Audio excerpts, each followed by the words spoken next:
Everybody, it's week 10, the end of the term. As you recall, there's no final in this class, just the 10th quiz. Remember, you only need to do 9, or if you want to do 10, that's fine, but I'll drop the lowest score.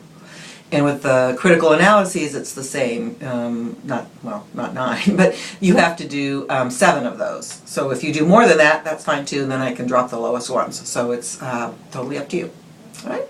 So this last week we have 2 chapters, a chapter on aging issues, and then the other chapter, the final chapter, is a conclusion. Kind of pulling it all together, what have we learned, going back to those themes that we introduced the first week, and providing some examples of those themes so that hopefully you've got it all and putting it all together.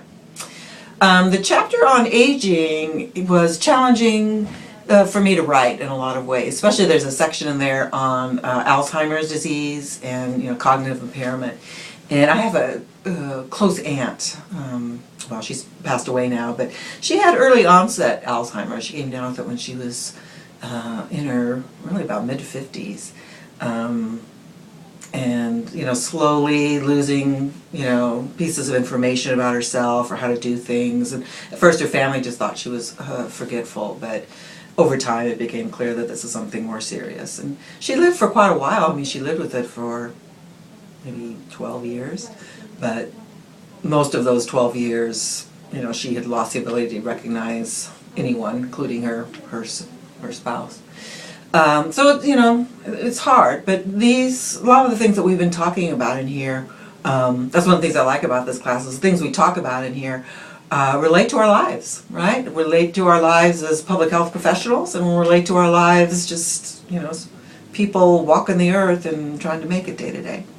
So I hope, this is the last meeting here, so I hope that you found something helpful to you here, professionally of course, but also personally in one or more of the chapters.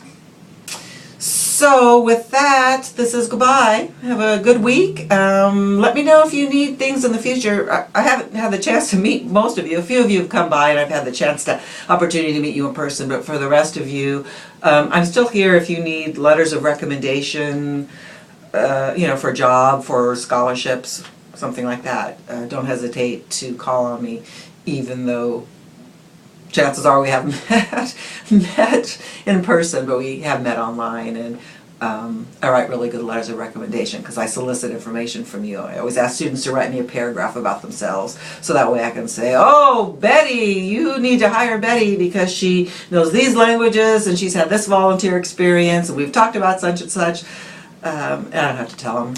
It's been online. All right. So have a good week, have a good life, and stay in touch. All right, bye.